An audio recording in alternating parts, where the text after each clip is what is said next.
Hello, everybody. Want to make sure that everyone can hear me. I need a thumbs up or a thumbs down that the sound is good. You guys can hear me because it looks like the mic level's a little low. That's concerning to me. Hello. Can you hear me, guys?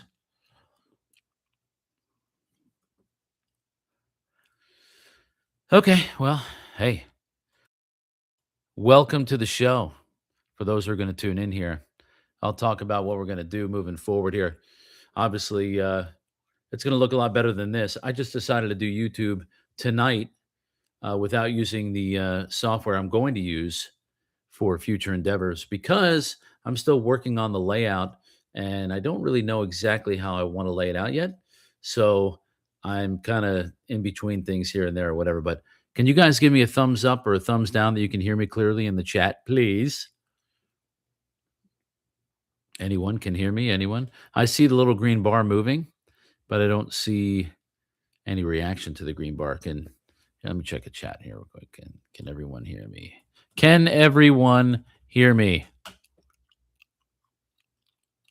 Okay, good.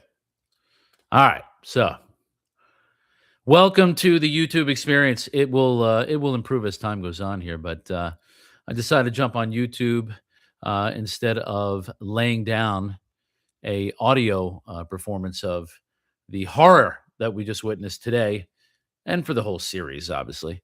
But I wanted to get you guys to see my face and see how I really react when I'm in front of a microphone about our beloved New York Yankees, who once again disappointed us in the most unbelievable way that only the Yankees could in a blowout loss 11-4, which seemed close until we kept pitching to Mike Trout, then eventually pitching to Joe Adell, who hit a grand slam, and just that was it. Like the Yankees, I think the way I look at this series is the Yankees could have swept the California Los Angeles Angels of Anaheim. They could have they could have swept the Angels. They could have been swept by the Angels.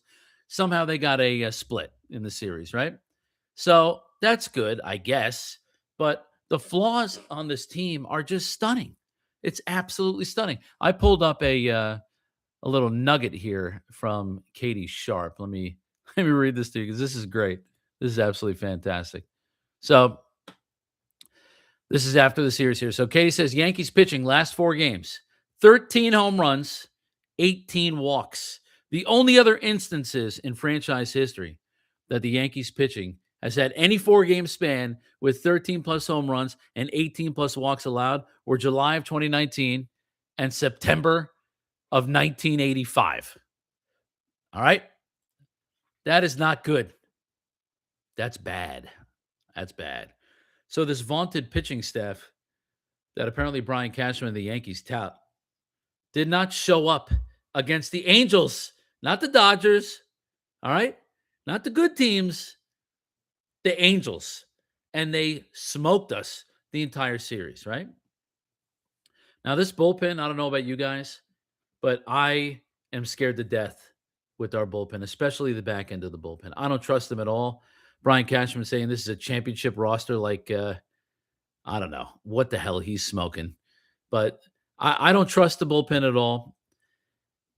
The offense is so unbelievably Aaron Judge or bust. It's incredible. If Aaron Judge didn't do what he did in this series, we probably do get swept in this series, right? I mean, Aaron Judge is on fire right now. I think he had 4 home runs in the series. Trout had 5. So if you were just tuning into baseball and the only 2 names you knew were Mike Trout and Aaron Judge, you had a fucking field day.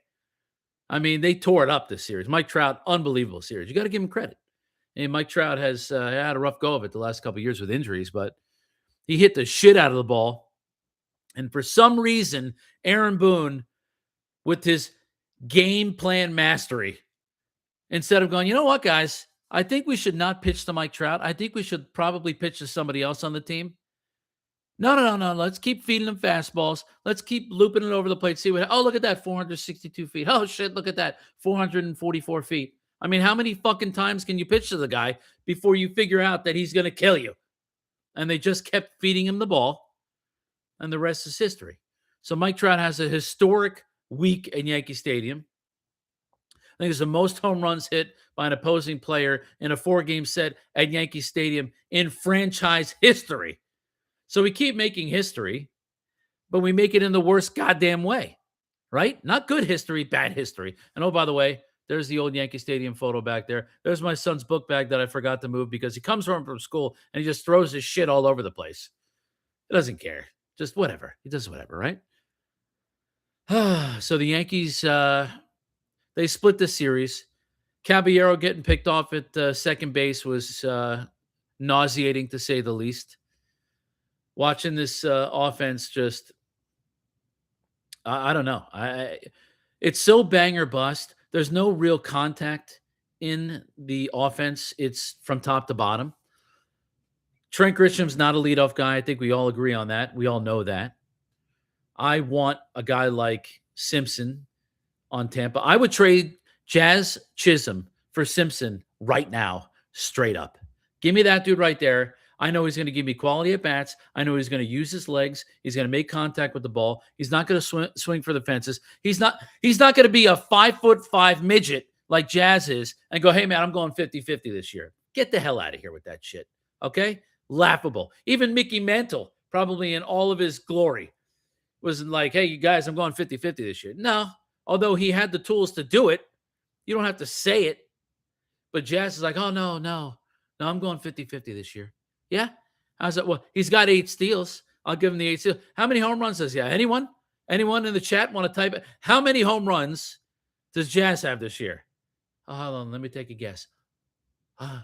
None? 0? He's got 0. Okay? He had a couple chances this series where I saw some pitches that were over the plate, just on the outside of the plate, that he could have taken to left field.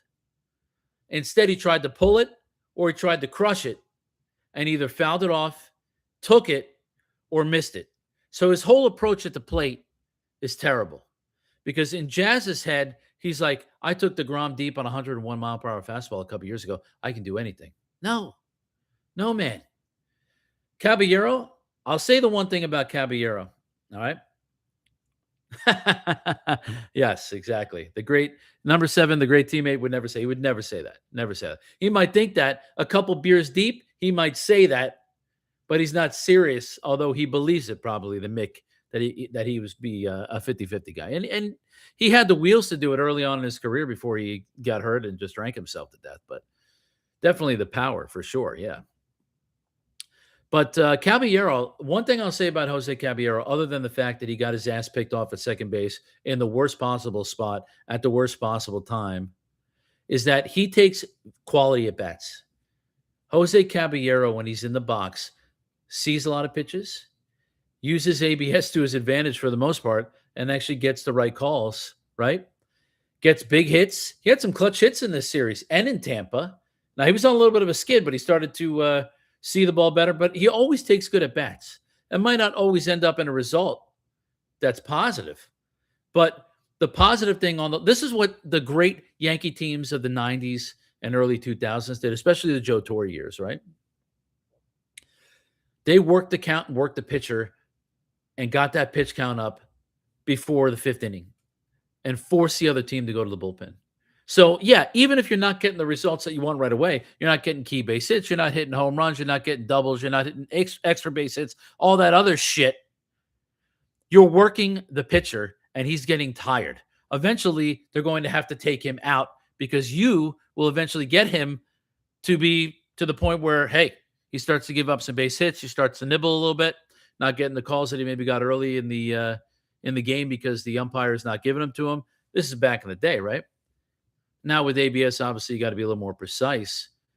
But you would think that the Yankees would be more precise knowing that they have ABS, but instead they still chase. They still strike out a ton. They can't move runners for shit. It's frustrating. And for Brian Cashman to think that this isn't running it back, this isn't the same team, everything's fine, everything's hunky-dory, we're going to go out and win 94 games and then beat the Dodgers in a World Series, he's smoking something special, man. That ain't happening. I don't see it. So the Yankees, what? They lose 11-4 today. Last night was a disaster. They lost what? 7-1. Let me pull it up here. 7-1 yesterday. That was oh no, they lost. Oh, they won 5-4. I'm sorry. I keep forgetting Tuesday was a 7-1 game. 5-4 was the heroic game. Now, last night's game was a lot of fun, even though after we scored runs early in the game, we did nothing for like 5 or 6 innings. We got no hit. I mean, it was just dead. And then Anaheim took the lead, looked like it was going to be over. And then Jazz gets on base with, hey, Oswald Peraza. Thank you very much. Want to thank you for doing us a solid, even though that dude killed us, absolutely killed us in this series. Oswald Peraza. He murdered us. Oh, my God. And I think I said to someone online today that I would trade Oswald Peraza, the one I saw in this series, for Anthony Volpe straight up right now. Because that dude that I saw today, we never saw when he was on the Yankees. And it's a shame because, he was a touted prospect. He had a lot of talent. He has a lot of talent. Boy, did he show it this series. He killed the Yankees. Home runs, doubles, base hits, steals. Pretty good defense, except for the ball that he watched drop between him and oh shit, look at that. Between him and Neto. But other than that, I mean, Peraza was a stud. He was amazing in this series. So you got to give Peraza some credit. Jose Caballero with that awesome base hit in the bottom of the ninth inning of Game 3 of the series. With Jazz at second and Dominican Wells at first, who both double stole before the pitch, which if they didn't do that, Wells doesn't score. That's a big part of it that really no one actually is talking about. Is the fact that if Wells didn't go right away, he doesn't score. So for Dominican Wells to hurry his ass up and get in there, that was huge. That was big. So this was a roller coaster series. This was high and this was low. You had the high from Monday night, right? 11-10. That was crazy, that game. Tons of home runs. 2 homers from Judge, 2 homers from Trout, 2 homers from Grisham. I mean, it was crazy. And not only that, you have all the hoopla and all the bullshit with Beefy Ben Rice, who, for some reason, Aaron Boone's like, hey, you know what? We have the guy who has the highest OPS in the American League East. Oh, no, I'm sorry. Hold on. The American League. Oh, wait, hold on. Sorry. In all of Major League Baseball. But I want to put him on the bench because I like the idea of cherry picking him. And I'd rather have Randall Grichuk in the starting lineup. How'd that work out for you? Every single time that Beefy Ben came off the bench, he did something productive. Right? Got a sac fly right out of the gate when he came in. Got a base hit. Hit a home run today. Now, he didn't have a great game, but, what are you going to do? But not starting Beefy Ben Rice, I don't give a shit if it's somebody who throws with both hands at the same time and he stands on one leg and he has one eyeball and 3 fingers. Beefy Ben Rice should be starting every goddamn game until he can't start. All right? If he's on the bereavement list, start him. If his wife's having a baby, start him. I don't care. Start Ben Rice until you can't start Ben Rice. The bus breaks down, start him. If you're gonna give me an argument that Randall Grichuk should start over Beefy Ben Rice, get the hell out of here. Okay? I don't have time for that shit. Go play in the waters with Uncle Stevie Cohen, who's completely apoplectic and ridiculous right now, by the way. Could you imagine being a Mets fan right now? Oh, my good God. Not only is Uncle Stevie Cohen putting his foot in his mouth and up his ass, but the team is playing like ass, and he's making excuses for it. It's like we aren't seeing what we're seeing. That's what it's like a politician thing, Oh, don't trust the man behind the curtain, you don't know what he's talking about. No. These eyes, I see what's going on. Don't bullshit me. Just give it to me straight. I'm a straight shooter. I'm going to give it to you straight all the time. If you listen to my podcast, I don't sugarcoat anything. I'm going to tell it to you straight. All right, let me check out the chat. And I want to thank everybody who's here with me right now. The first episode of YouTube Live. I will be implementing a much prettier and much better presentation than I am tonight, but I just decided to go live because I'm still figuring out the software. So I'm not comfortable enough. I'm sorry. I'm not as tech savvy as you youngsters out there. I just want to make sure I get it right. This is easy. I can hit go live and I can just talk or whatever. But let's see here. Number 7, the great teammate. Yep. Kidder put that in there. What about one challenge per inning? Go all in. Yeah. Only Boone would use Ben Rice as a platoon player. I If you don't follow me on X, by the way, Lavari9 at ALOVARI9. Follow me on X because during the games and post game and when I feel like it, I'm posting things, my feelings on the Yankees and baseball. But if you want to really get a temperature read on how I feel about the club, you can X is where you want to follow me for sure. Now, if you're in the Discord chat with me, then you definitely know how I feel as well. I make my presence known there. No. Okay. So I see that the bench has to play once a week. I'm totally for making sure that guys get at bats. I understand all that, giving guys rest, hot, cold, whatever. I totally understand that. Utilize it. They can't sit forever. Like if we're going to call up Jason Dominguez, who I want him up now. DFA Randall Grichuk and get Dominguez up here. My whole position on Dominguez is if you're going to call him up, don't sit him, play him. I think he needs as many at-bats as possible. I think sitting Jason Dominguez and just letting him wait there 6, 7, 8 innings and then having him come off cold into a game-like scenario hurts him. But if that's the only way that you can get him at-bats at the major league level and you think that he can help your ball club right now, then call him up. Just call him up. What are you worried about? Options? I mean, he's got options. I haven't looked it up before the show, but I can tell you right now he's got options. So don't give me the, oh, God, we can't call. Yeah, I know. Left field is not great. He's not a great fielder. Okay? I got it. I've seen some bad ones out there. All right? I got it. But do you want as bad or not? Because the offense is so stagnant at times. And it's so, I mean, you want to talk about streaky. I've never seen anything like it. Like, I can't put my finger on it. I've never seen Yankee teams at the plate have stretches where they are so bad at making contact, not for just a game, for weeks, it seems like.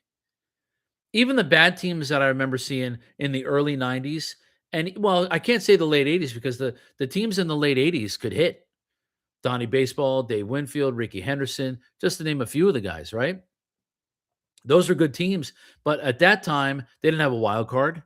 And it was only the top 2 teams in the East and the West. And the Yankees, they always just missed the playoffs late in the season.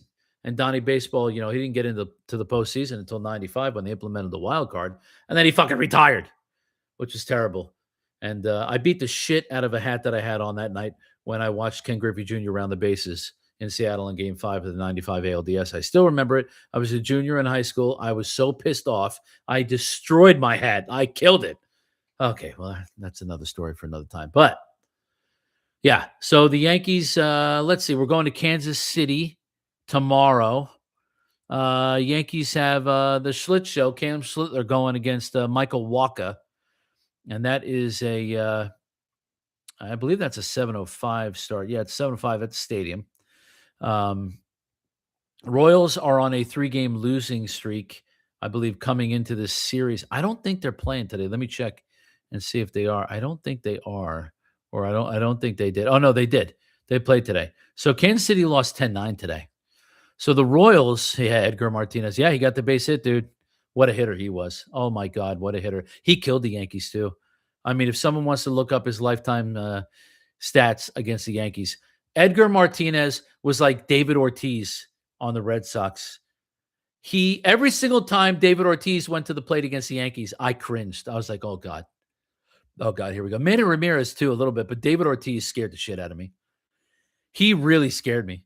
But Edgar Martinez was a killer. Oh my God, he killed the Yankees. He killed us. Drove me crazy. Let me check something real quick on Kansas City here real quick. So Kansas City are 7-12. 7-12. They're on a 4-game losing streak coming into Yankee Stadium. Now, you would think advantage Yankees, right?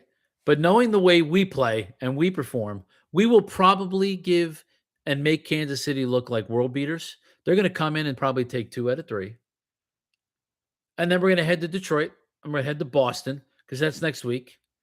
And, just up and down. This whole season is going to be a roller coaster. We're going to see a lot of highs and a lot of lows. And I have a feeling, and I'm praying right now to Holy Jesus. If Aaron Judge goes down injured, we are in trouble. Now, here's the one thing that actually could be good if Aaron Judge does go down. If Aaron Judge, knocking on wood, if Aaron Judge were to go down for a lengthy period of time, which is something I am not longing for, nor am I wanting to happen. I think that triggers the minor league guys to bring him up. Bring up Spencer Jones, bring up Jason Dominguez, get him up here, get those bats in the lineup, give those kids a chance. Okay? That means DFA Randall Gritchick, get his ass the hell out of here. Okay? So that opens up a spot for Jason Dominguez. And then if Judge goes down, bring up Spencer Jones. Now you got Jones, you got Dominguez in the lineup. You got Dominguez or Jones in the outfield. This is the only thing. Stanton kills the Yankees lineup because he can only do one thing. He can DH. And you pretty much want his bat in the lineup, and they want his bat in the lineup, and they want to take at bats away from Stanton, so he locks up the DH spot. He's our David Ortiz. So he's plugged in there all the time. So there's no DH flexibility at all. So if Dominguez is going to come and he's going to play, he has to play in the outfield. The only time that Dominguez could DH is if they decide to give Stanton a rest. And for the most part, they're not going to do that. I'll tell you, the Yankees, I know it's April. And I've been down this rabbit hole before. And, we've seen a lot of Yankees baseball, a lot of us, a lot more than other people. I know a lot of youngsters out there who think they know a lot about Yankees baseball. No jack squat, okay? Nothing. They think this is the golden age of baseball. This isn't the golden age of baseball, not even close. But the way that the current structure of the Yankees is built upon, I don't see them as a championship winning squad. Not at all. Definitely not the bullpen. No way. No way. If Garrett Cole comes back healthy and Carlos Rodon comes back healthy and they're pitching well to their level of standard, okay? Garrett Cole, we don't know exactly I have a feeling Garrett Cole is going to be better than Carlos Rodon, right? I think we all can agree on that. But I don't know what version of Carl. That's why I call him Carlos Jekyll and Hyde Rodon. I don't know which one I'm going to get. We don't know. One day Carlos goes out there, he looks fantastic. The next day he'll give up 5 earned runs in 1 2/3, and you're like, what the hell just happened? What the hell is this? He'll go out and give you 7 innings. Next time he'll come out and give you 3 1/3. Like, where's the consistency? And he's got good stuff, right? But he's so up and down, and you can't trust him in a big spot. Forget about, regular season game against the Arizona Diamondbacks. You trust Carlos Rodon? What? 47-57 book by Ron. Now, that's a baseball book about the Yankees 47-57? Is that what that is? I don't know. Yeah, I don't trust the bullpen. Gotcha. Yeah. I got it. All right, I'll look that up. Put a link in the chat there. I'll hit it up then after I get off here. But I don't trust the bullpen at all. I don't trust Doval at all. To me, Fernando Cruz Missa looked tired today. I think he looked tired today.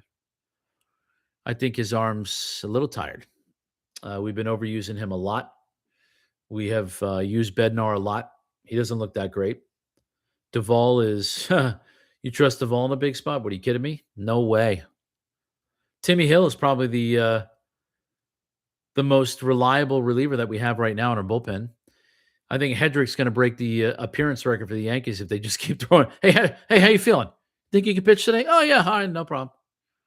Paul Blackburn? No, not really. Ryan Yarbrough? He's a long man. I mean, he's good, but, you're not going to throw him in meaningful parts of a game when your team needs a big out. He's not coming in, right?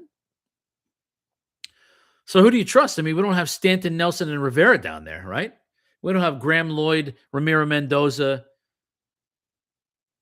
Mariano Rivera, and John Wetland down there. No, we don't have those guys. We don't have anywhere close to that shit. We don't have David. We don't have Dylan Betances, David Robinson, Mariano Rivera. We don't have those guys. So I really don't know. Hey, what's going on, buddy? What's going on, dude? Thanks for joining the show. My first live YouTube experience for the Bronx Bet Signal. It's going to look a lot better. Whenever I get my Streamlabs up and running, guys, it's going to be legit with everything. So what's going on, dude? What's going on? So, yeah, I mean, I don't trust the bullpen at all. I don't know exactly what the Yankees are going to do. I think the Yankees are going to have to probably make some sort of a move for a bullpen arm here pretty soon. I don't know who that person is going to be. I don't know where that. Maybe they go to Lagrange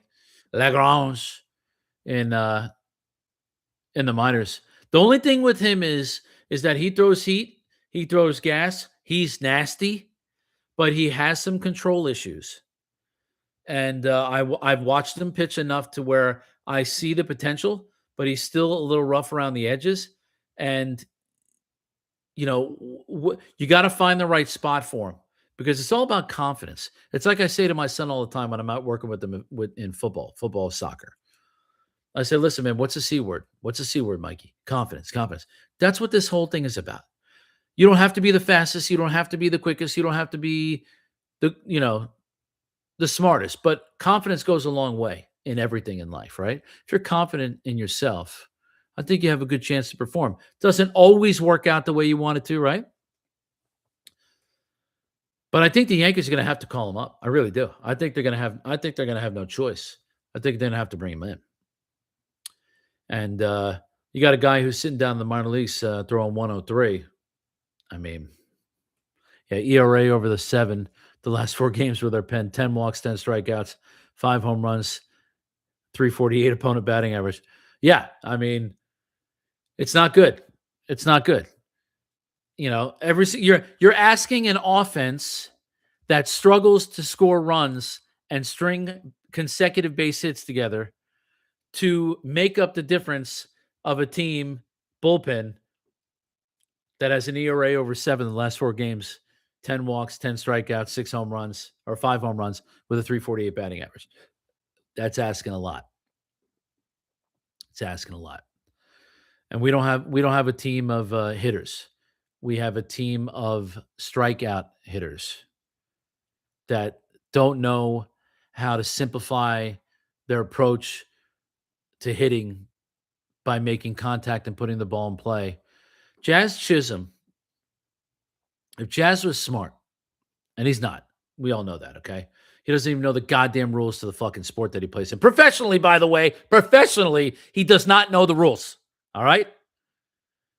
If he was smart, he would be a 25-40 guy.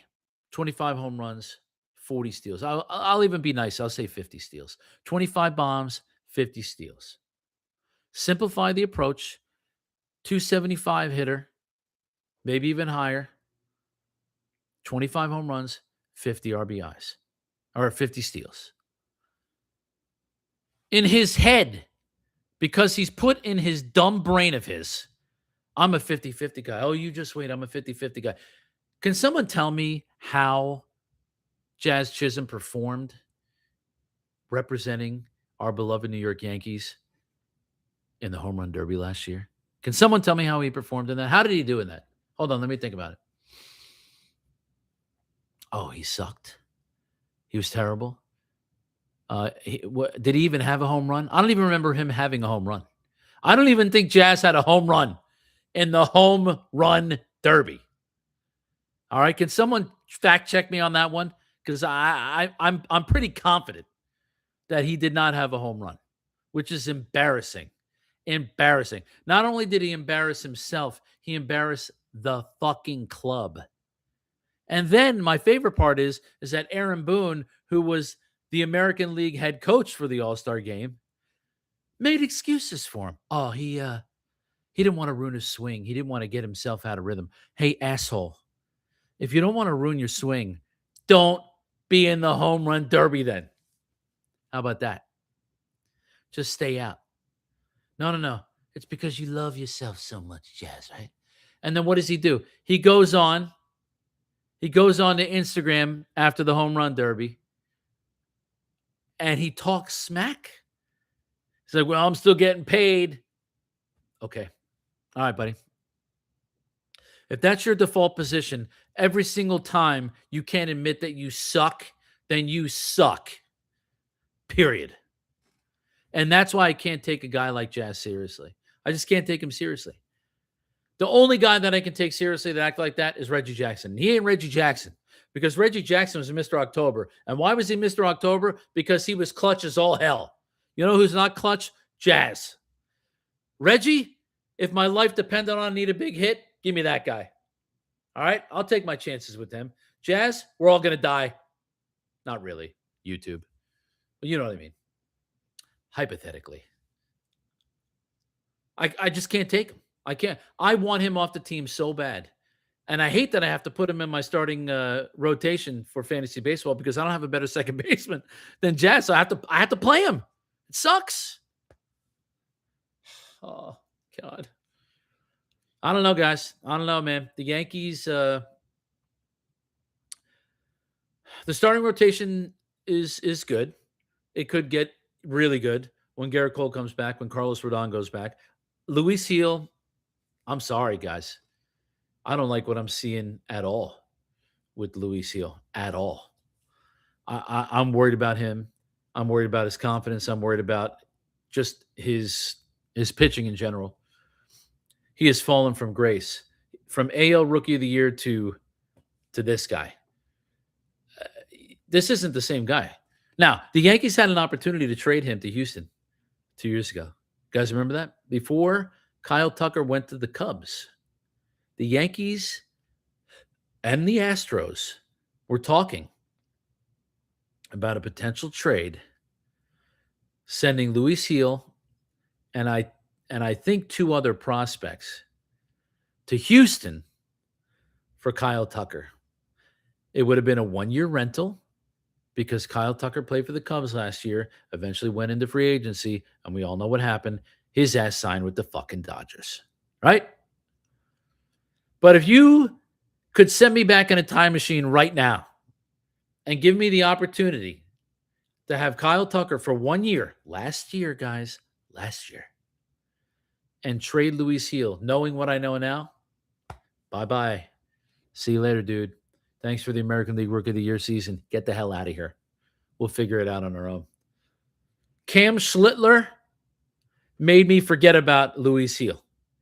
Cam Schlittler is the most excited I've been about a Yankees pitching prospect in a long time, starting pitcher in a long time. More than Luis Severino, more than Jobber Chamberlain, way more than Jobber Chamberlain. Cam gives me mad Garrett Cole vibes and then some. And not only does it give me Garrett Cole vibes, he backs it up. He talks shit on social media. You'd say, well, maybe you don't want to do that. No. He talks shit, and then he backs it up, and he's from Boston. I mean, does it get any better than that? He shits on his own fan base of a team that he rooted for growing up. They don't pay him. This is the big thing. Well, how can you say that about the team that you grew up rooting for? Does the paycheck say Boston Red Sox? No. It says New York Yankees. Okay? That time's over, brother. He's a New York Yankee. And I'm loving Cam Schlittler. I'm loving everything about that kid. He's got moxie. He's got presence. He's got nastiness. I see ace written all over him. I hope that he keeps his head on his shoulders, doesn't do anything like banging hookers late at night, something stupid, blowing lines off someone's ass. Please don't do that, Cam. But if you do that, hey, bravo. Hey, you know what? Congratulations if you do that, all right? Just make sure the camera's not on in Vegas if that happens. But Cam's the real deal. Will Warren, I like Will Warren. I really do. I think Will Warren has a lot of potential. I think Will Warren's bugaboo is that he tends to lose it a little bit. He loses his strike zone, and then when he tries to find it again, unfortunately, he finds the middle of the plate, and then he gets hammered. But He's got some movement on his pitches. His sweeper is absolutely nasty. You know who? And Kidder, I know you're gonna probably agree with me on this one. Not totally, but you know who Will Warren's sweeper reminds me of a little bit, only because of the movement, but not the delivery of how the pitch is being thrown. Jeff Nelson. Jeff Nelson's slider, sweeper, slider, whatever you want to call it. That dude would have been a nightmare to face. And he threw Nelson, he threw the slider or sweeper, whatever you want to call. He had a two-seam fastball. He threw the sinker on righties. So the sweeper away to righties, the sinker low and in on righties, and then he would backdoor the slider to lefties, and then he would use that fastball up and in against lefties too. Nelson was nasty. I couldn't believe that we got him. I couldn't believe that Seattle let him go to the Yankees back in the day. Because when we faced him when he was on Seattle, okay, and Nets, by the way, this is in like the 90s. All right, I'm talking. He was nasty, Jeff Nelson. Yes. Yes. I mean, not total submarine, but, definitely close to submarine. But he was filthy, man. And Will Warren's sweeper reminds me of Nelson a little bit as far as the movement. I mean, it's got a lot of break, a lot of break. So, I see something like that from Will Warren, and he's got that 95, 96 mile per hour fastball. If he can implement some sort of changeup with that slider and that fastball and get those three pitches cooking together, then he's got something going. He's still young. I still think the Yankees can use Warren. I don't know if he's going to be in the starting rotation once everybody's healthy. Because once everybody's healthy, what are we looking at? Garrett Cole, Max Fried, Cam Schlittler, Carlos Rodon. There's your four. Who's number five? Who's our number five starter? Ryan Weathers, Will Warren, Luis Heel. Who is it? Me right now, for me, it's Will Warren. But Ryan Weathers is not that far behind. I think Ryan Weathers, you got to give him some time. Ryan Weathers' stuff is nasty. He's got some nasty stuff. I said the other night when Weathers pitched, he gave up 4 solo bombs, right? Okay, he gave up 4 solo homers. He struck out 10. 4 homers and 10 strikeouts? You want to talk about the pendulum swing, right? I mean, who does that? Who serves up 4 bombs and strikes out 10? That's not supposed to happen. But that's the kind of stuff he has. He can be that nasty, right? So when I look at Weathers, I see a lot of potential, but he's still young. He's still trying to figure it out. So who do I trust more? I trust Will Warren. So I would give Warren the nod over Weathers. Luis Heel, I don't know what they're going to do with him. Does he have any more options left? I don't know. I have no idea. I'd have to look it up. I didn't do that much research before I came on here. I'm kind of spitballing right now, but you guys know me well enough to know what I'm all about. But now you got the face to the voice. You'll see more of me. I think I might jump on tomorrow night to do a live. Maybe. I have some stuff I have to do tomorrow. So I might be available for that. Mikey's got 2 soccer games, 2 on Saturday. Oh, and we have WrestleMania this weekend. So, no, it's not going to be this weekend. So the wife and I are going to be watching wrestling. Yeah, we're big wrestling fans. I used to love WWE the way it was back in the day. It's not as good now, but my wife likes to watch it, and we watch it, so we have a good time watching it. So, yeah, WrestleMania is just send them to China. Yeah. Yeah, the Chinese league, yeah. Well, hey. The starting rotation is not the Yankees' problem. That part of it I'm happy about. The bullpen's a problem. The bullpen is a big problem. They showed it in this series against Anaheim. Not good. Not good. The offense is hit or miss. The Yankees scored a lot of runs this series, believe it or not here. Let me see here. So, Yankees 11 runs, 12, 17, 21 runs in 4 games. The Yankees gave up a lot more. The Yankees gave up 10, 17, 21, 32 runs. The Angels scored 32 fucking runs in 4 games in this series. 32 runs. What? Are you kidding me? The vaunted California Angels of Los Angeles, Anaheim offense. We served up 32 runs to these goons. Are you kidding me? And by the way, I just want hats off to Oswald Peraza. Okay? I tip my cap to you, sir. We sold you out. This dude came in the Yankee Stadium. And listen, if you're a real Yankee fan, which I know a lot of you are, and you are, the people who are on here, I know who you are. You can't be upset for Oswald Peraza. You got to be happy for the guy. Yeah, you hate that he did it against our team, but you know what? Good for you, man. I'm happy for you. I mean, he kicked ass. Other than him staring at the pop-up, he did us a solid last night. He did us a huge solid. He was like, hey, oh, look at that.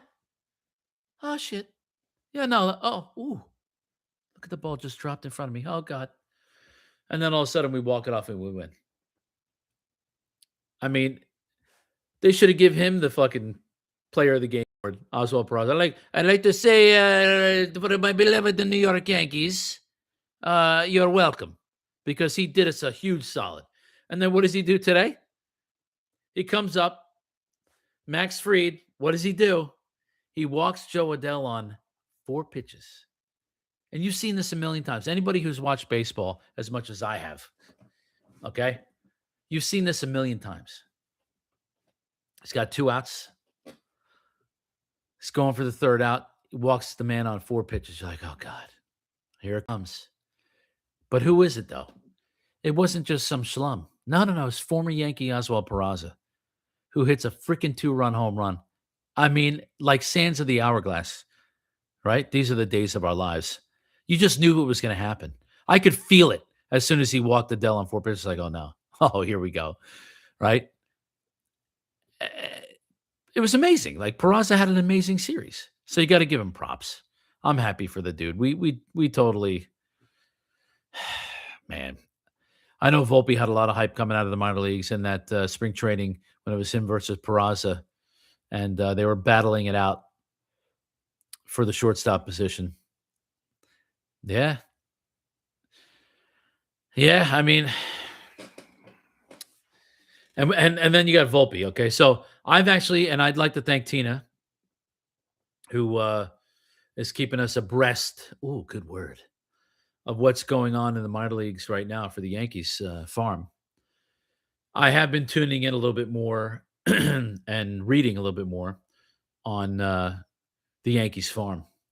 And, I'm keeping an eye on my boy, George Lombard Jr., who, listen, I said this yesterday. I'm going to say it again. And I'm going to continue to say it.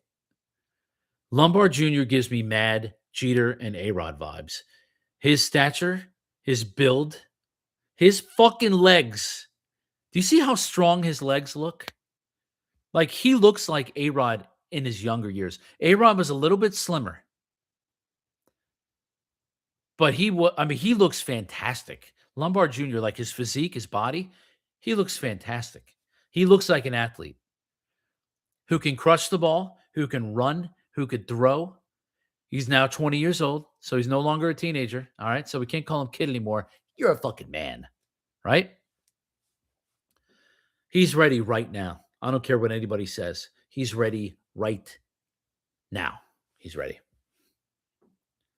If they can call Connor Griffin up, the Pirates, they can call George Lombard Jr. up.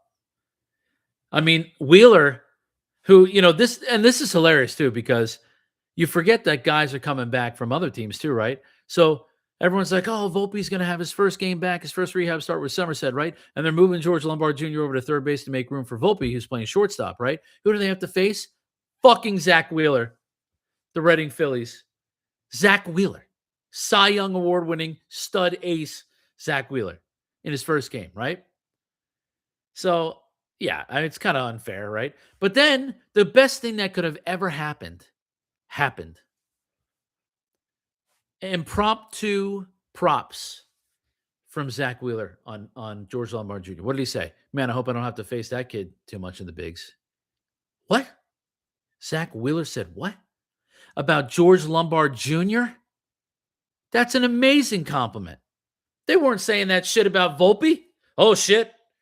Oh, my God. We got to watch out when this midget gets up here. We're in trouble. No. They weren't saying that. Because I never believed in the Volpe hype. Never. Not one time. When I see Volpe, I see a player that isn't tall enough. I'm not saying that you can't hit because you're not tall, Jose Altuve. Where's the buzzer? Right here? Oh, no, don't take my shirt off.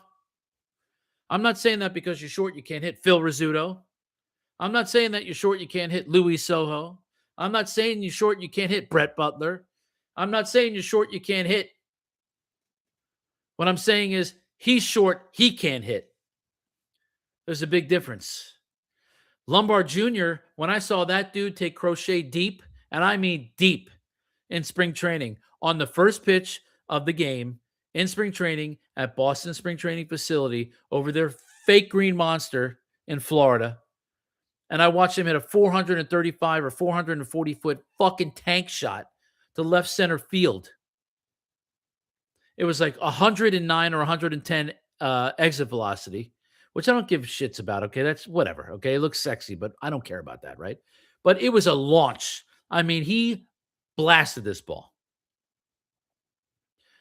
That was the moment I was like, this kid's ready right now. He's ready right now. He just pissed all over Garrett Crochet. First pitch jumped him right away. Crochet tried to sneak a fastball by him. Lombard Jr. was like, nah, that didn't happen. And bang, gone. He's got moxie. He reminds me of A-Rod so much. I mean, do you guys see the fucking enthusiasm I have right now talking about George Lombard Jr.? Do you see my expression? Do you see my body language? So I'm ready, man. I'm ready for him right now. I'm ready for him today. Bring him up tomorrow. Forget McMahon. Nets will pay the remainder of his salary. We'll work out a deal with Hal. Fuck it. I want Lombard Jr. up there today. I want him up there tomorrow. He's going to have his growing pains. He's going to have his struggles. He's got to learn on the job. We all understand that. Everyone wants a snap of the finger result. Everyone. We live in a immediate age. I try to teach my kids this all the time. Hey, you got to give it time. Hey, got to have patience. Hey, look up the word patience in the dictionary. Do you see what it says? It doesn't say immediately. Nowhere in the definition does it say happening right now. It does not say that. You've got to give it time. You got to let these things breathe. You got to let it build. We've given Volpe plenty of time. I'm not saying that he can't be good or better, but I mean, we've given him time. We've given him ample opportunities. Why not now with Lombard Jr.? Why not? What are we getting out of McMahon? Listen, if defensive run save metric was so important to the Yankees, who did they start today at third base? Who did they start today? Go ahead. Let me see it. Someone type it in. Who did they start today at third base, the Yankees? Who did they start? Let's see. I see Volpe 1 for 3 with a K today. Okay. Who did they start today? The Yankees at third base. Ahmed Rosario. Who pitched for the Yankees today, starting pitcher today for the New York Yankees? Max Fried. Who has the highest ground ball ratio or one of the highest ground ball ratios for starting pitchers in Major League Baseball? Go ahead. Let me hear you say it or type it. Who is it? Who is it? Because we're trying to understand the mentality and the approach of the New York Yankees and all this brilliance that they have with their little analytic clipboard nerds. They're typing away. Oh, look, Brian. Max Fried. So he pitches to a high ground ball ratio. You need your guys to be on their toes. You have your one of the best defensive run save metric defensive third baseman in the league, Ryan McMahon on your roster. And who does he start at third base today? Ahmed Rosario.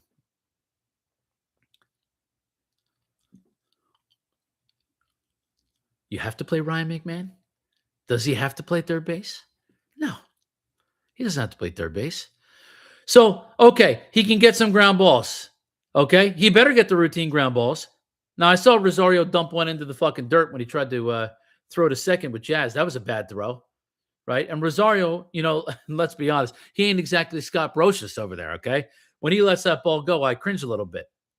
He doesn't the throw from third base to first for Rosario is an uncomfortable throw. You can tell it's an uncomfortable throw. He's definitely a second baseman. That's easy from over there. Third base to first, anyone who's ever played baseball, it ain't a little toss. So you got to put a little bit of mustard on it to get it over there. All right, it's a tough throw. But he had no choice. He had to put Rosario in there because McMahon, I posted that X post about his spray chart. Do you know how many fucking hits McMahon has this season? He's got 5 hits. Every single one of them are singles. Every single one of them. He's got 5 hits on the season. They're all singles. No extra base hits. Nothing. He is almost a guaranteed out every single time he's up at the plate.